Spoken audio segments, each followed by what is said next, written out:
That'll do it. Okay. Kinda An neat. extra pen, by the way. So I was going to ask you Got sign some language to pens. hand you the one in your hand, just because I'm going to Well, the good news is we didn't You do caught this it. at You the caught it. 29. Sure. Okay. So ready to do your end? We gotta wait for her to time here.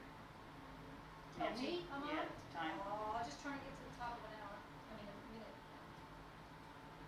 See, now you know where I'm going with this. Sure. No, that's fine. I don't mind. That's Okay. fine. We cannot see that, so don't worry about it. See this? We Okay. cannot see. On the other Should have thing, my we're just laptop. doing a clap, very loud. Okay. What's that? Clap I'm gonna like this. clap. Go. Yeah. What? Okay. Hello, welcome to today's edition of Liberty Action Network TV. I'm your host, Doreen Finkel, and today we are going to be talking about the case of Amanda Winkowski. It is a mystery of epic proportions. If we recall, going back to 2009, her body was found frozen, turned upside down in a garbage tote inside a Buffalo. Today, joining us on the show is her attorney, Matt Albert. Welcome to the show, Matt. Thank you for having me. Matt, can you give us a little bit of background about the case so far? Sure. Well, I've only been representing the estate of Amanda's for several months, but obviously this case predates that by a lot. She went missing late in 2008, suddenly disappeared from work, actually. She was called, left in a frantic manner, and she essentially disappeared. Last person she was seen with was Adam Patterson. A search took place over the course of next month and a few days, and ultimately her body was discovered in a garbage tote in Buffalo's east side, which in one of its worst neighborhoods, in a position which she could have not possibly positioned herself, upside down. And the search was on and the investigation was going forward towards who murdered Amanda. She had all sorts of signs of trauma, neck contusions, things to that effect, and of course she was naked with her hair chopped off in a tote. However, things got even more bizarre about a couple months later, when the medical examiner's office and the DA's office announced that Amanda's death was a drug overdose, despite the fact that the levels of drugs in her system were somewhat minute in nature, certainly not anything that could have prompted a drug overdose, and that was their findings. So from there, her family took it upon themselves, knowing that the truth was not what was being put out by the authorities, to launch their own thorough investigation through a series of lawsuits and things to that effect. They were able to conduct their own autopsy, which demonstrated that Amanda was murdered. That's been confirmed by numerous experts. There's been an abundance, a plethora of evidence as to who her murderers were, and yet for some godforsaken reason, law enforcement digs their heels in and says, there is nothing we could do about it, there is nothing we could do about it. They've somewhat relinquished their original position of an overdose to saying, well, we don't know how she died, and the whole thing is bizarre. There's all sorts of political implications, maybe some racial implications, all sorts of implications to show that the top layers of government have been intent upon not solving what took place with Amanda Winkowski, as opposed to actually finding the facts as to what did take place with Amanda Winkowski. That's the story. A 6-year saga of conspiracy, a 6-year saga of pain and torment for the family, condensed into a nutshell. So we have the 6 years that have gone by. 5.5 years. 5.5 years that have gone by. Right. And we have this girl, her body was found turned upside down in the garbage tote there. Nothing upon the investigation. It's sort of like the investigation hasn't.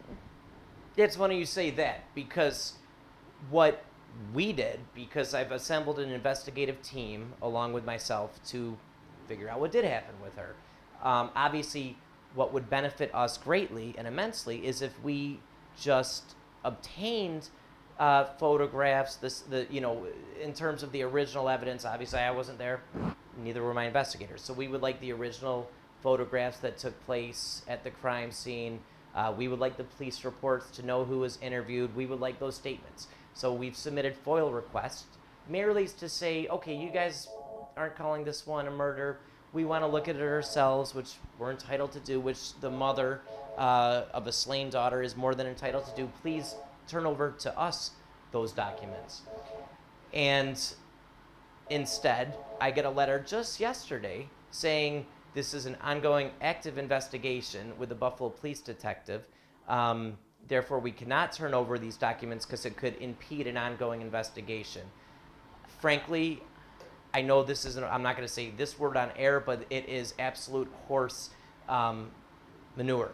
You know, it's not true. It's the fact of the matter. I mean, if this department was truly investigating what was really going on with the Buffalo police detective, so we could turn over this evidence to him so that we could get this thing solved, wouldn't that, if a detective was on a case and he heard it and he received notice that somebody had highly relevant evidentiary information, wouldn't you think that the detective would get back to them ASAP?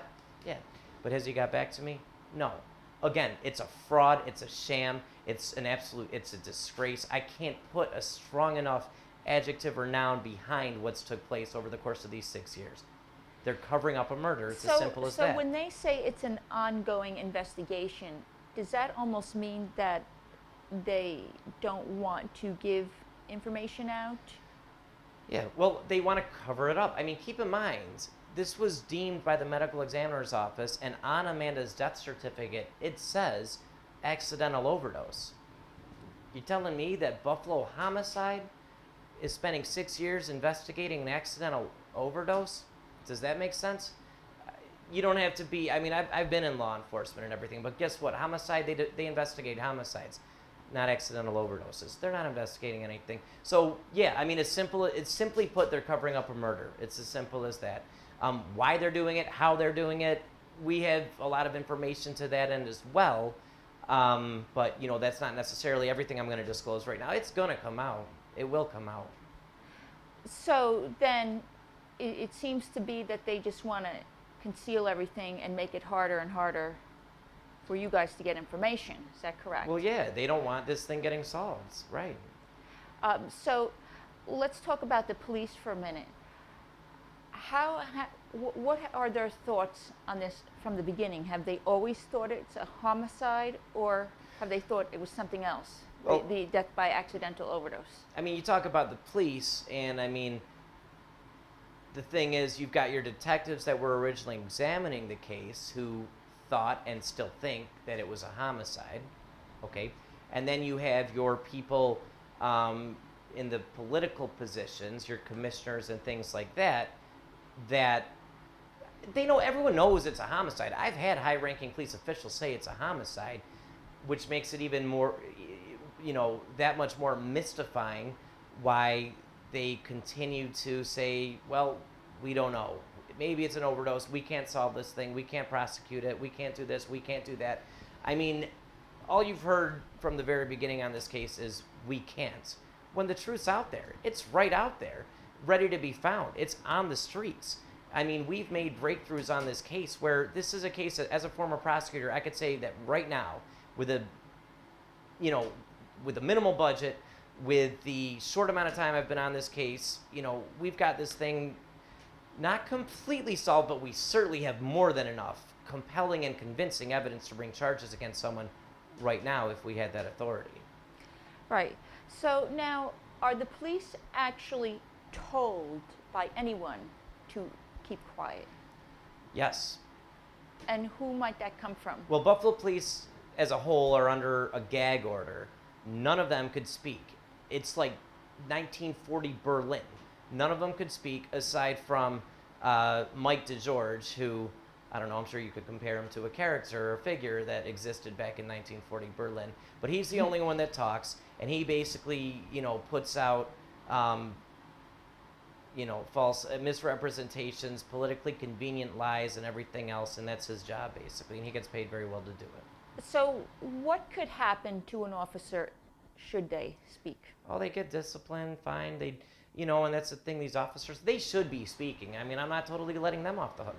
Many of them, and some of them directly. I mean, I could put names out there that eventually I will, but right now I won't. you know, but officers that absolutely have, you know, have reached out to Leslie and said your daughter was murdered, exhumed the body. There's a reason Leslie exhumed Amanda and, you know, did a second autopsy and everything else, because an officer told her your daughter was murdered. Right. And that officer also told her that somebody came into the autopsy room, he didn't say who, prior to the autopsy being conducted, and told everyone to leave and said, this is an accident, everyone get the heck out of here. I know who that person is. It was Frank Sedita, the DA here in Erie County, and that's confirmed as well. So that's a name I will drop. But I mean, is that the way that a DA conducts a homicide investigation, to call it an accident prior to an autopsy by a pathologist being done? The answer is no. I've never seen.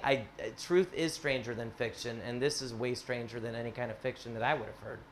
So had they ruled it death by undetermined, then the police could continue to investigate, correct? No, not well. They could, but I mean, then they'd still come up with, well, if we can't prove the cause of death, then we could never prove somebody guilty beyond a reasonable doubt of a homicide. So now the DA's office has switched it from overdose to undetermined, and they think they're being cute and they think they're being smart because they still have their built-in excuse as to why they can't prosecute this thing. Right. So now I want to take a step back a little bit, okay? Sure. The day, for example, her mom, I guess they discovered her missing. Okay, the police had gone to Anton Gardner's house, correct? Okay, so what happened after that? Was a report filed? Very good questions. These are the documents that the police are hanging on to under lock and key. And yes, there were reports filed. Absolutely. There's probably about, 50, 60, 100 police reports relating to this incident. But they're not turning any of them over because it's an ongoing investigation. Okay, so there's nothing in the law that says the police have to turn them over. Oh, there is, and we're going to there sue them is. to get it. Absolutely. It hasn't been done yet. It should have been done by prior attorneys. So They didn't do it the so right the way. police are holding on to her records for that reason. They're not Well, dis- yeah, I mean, disclosing whether you want to the, call it her records or that's, technically they're reports and evidence, but yes, they're not disclosing them. Okay, so now let's just talk a little bit about the DNA. Okay. In the first coroner report, they had found that Anton Gardner's DNA was on her. Okay. Right. But now there was discrepancies. Okay, and the other reports that came out had said they also mentioned Adam Patterson. Right. Okay, so Well, go ahead. okay, so then wouldn't that put Adam Patterson as a person of interest?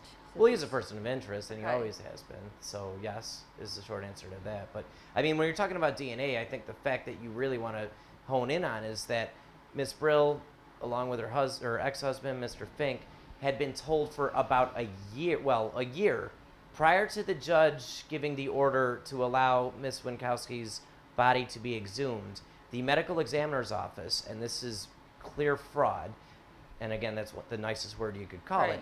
They had told Miss Brill that there was no DNA.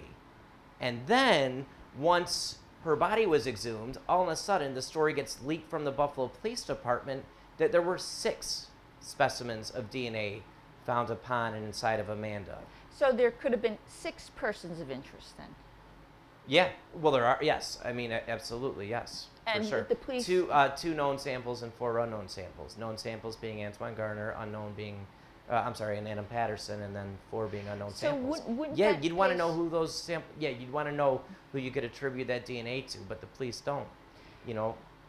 Right, so wouldn't that place Amanda then the night of the incident in perhaps maybe multiple people committed to it? Yeah, well, keep Right. in mind we don't have an exact, time of death or date of murder or anything else because her body was found frozen upside down in a garbage tote. But yeah, it certainly shows she was in very, very close proximity to 6 people preceding her death. That, yeah, of course it shows that. So now also with the coroner report, were there some pages missing? Whose report are we referring to? The second one. The Si- second, yeah. the second Okay. one was done by Dr. Comparini, who was Yes. the family pathologist. There's nothing missing in that report. That was a very comprehensive report. If we're talking about the first report by Diane Vertes, basically I've had high-ranking police detectives tell me that it's basically the most half-baked autopsy report they've seen. And you would think that in a case that's been in the news, you know, with this sort of publicity, that obviously the Erie County Medical Examiner's Office would have done one of their better works for a case of this magnitude. And yet, I mean, it was written, you know, by the quality of a first-year medical student, in terms of, you know, a first-year medical student that's going to flunk out of med school. So again, it makes you wonder why. That was by design. It's not, you know, incompetence